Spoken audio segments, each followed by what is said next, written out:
Anton, obviously a lot of folks may know who you are with being on Letterman for so many years, the house drummer, and now with playing with Joe Bonamassa for a number of years. And my wife and I were lucky enough to be at the show on March 22nd in Westbury, New York at the NYCB Theater. And lo and behold, you and Joe put your son Aaron on the drums for a song. That was fantastic. You did a great job, Aaron. What was the name of the song? Was it Slow Gin or? Yeah. Yeah, it was Slow Gin. Okay. Tell me about how all that came about for you guys. When was the idea to do all of that? And I don't think this was the first time either, right? So Joe, it's Joe's show, so it's up to him. So it was all him. But a while ago, we were at rehearsal, and Slow Gin is like a big ballad, but right towards the end, the song kind of pauses, and there's a big cymbal roll, and then there's a big drum fill, and it goes into the final section. So we were at rehearsal, and we were rehearsing the song, and as we did this big cymbal roll and went into the next section, Aaron started to inch his way up onto the drums and kind of worked his way, kind of pushed the old guy off. And so I left, and I got a tambourine, and I went out front and Joe was playing with his eyes closed, and so when the song ended, he opened his eyes and saw me standing in front of him. So he turned around and he went, and he saw Aaron had been playing drums all the time. And so he sort of commented that we had like a similar DNA, and that he liked the relationship of the feel between the kick and the snare with Aaron. He said he felt it was the same as mine. And so we were then on tour in Budapest, and he asked him to sit in, but we switched at the cymbal roll. I played like half the song, and then there was a cymbal roll, and then there's this long solo, and so we switched and we did it, and it was like for 5,000 people. It was really exciting.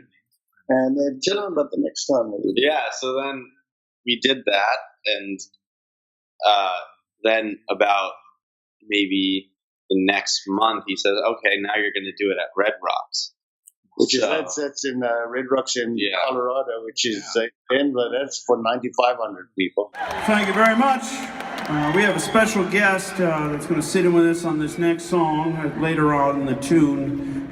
It's Anton Fig's son, Aaron. So if you see a switch in the drum chair, that's Anton's son, who is a wonderful drummer, and he's going to come and play Red Rocks for the first time. So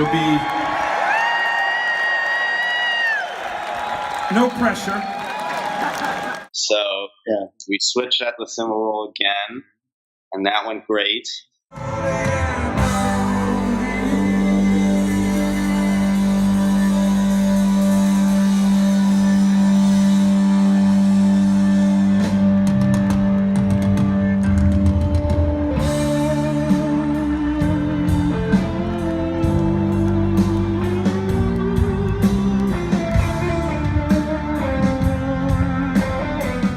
And then this time he says, "Okay, you're going to do the whole song." So, And everybody said, "But don't worry, the stage will be turning around at the same time," because So he's seems to have just picked pivotal gigs for him to do it on.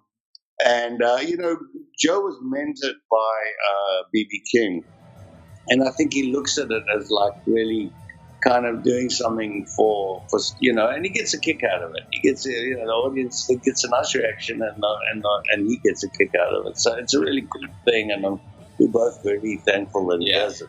Absolutely. What a gift, right? Yeah, because Joe started really early, and somebody put him on stage at a young age as well. Right? I don't know if it was BB at first, but somebody did. He's very aware of that, and it's cool that he gives back in the same way. Right. So, it sounds a little similar to the Nebworth moment with John Bonham and Jason Bonham, where the guys look back and it's Jason on the drums and John is in the crowd, during sound check in the seats watching the thing. That sounds like a very similar story. That's really great. Yeah. What was that like for you, Aaron, to sit in, sort of excitement, nerves, any and all of that? I mean, it's definitely a bit nerve-wracking, but,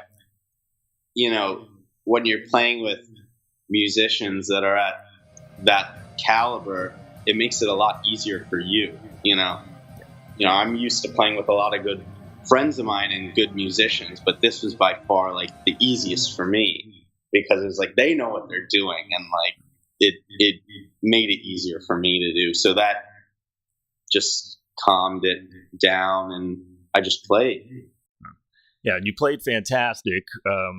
Great time, great feel of it. I couldn't really tell the difference. And Anton, you looked like a proud papa, just joyful with the tambourine, just watching him. It was really a great moment. Very sweet. Yeah. It's fun. It's sort of surreal, actually. Yeah, I bet. Yeah. It's great. It's great. And by this last time at Westbury, I sort of felt like I was a little more used to it. You know what I mean? I could relax a bit more. Right. Yeah. And so are you guys traveling then and touring you're going on the road with the band, Aaron? Yeah, I was on the road with them for a bit, just traveling along and seeing different places. And I mean, it's great. But now he's got to go back to school. Yeah, I got school. Oh, man. Like, spring break, and we were playing around, and so he, Joe and the band said he could come on the bus and just have little road life for a bunch of gigs. I want to know what that teacher's note was. Like, can't come to school because going on tour with Joe Bonamassa. Thank you. Bye-bye. Actually, there was a weirder one when he was like really little at school, and they had to do a picture or something, and he drew a picture of like Letterman and Late Night, and the teachers were going, "What the hell are you doing up that late?"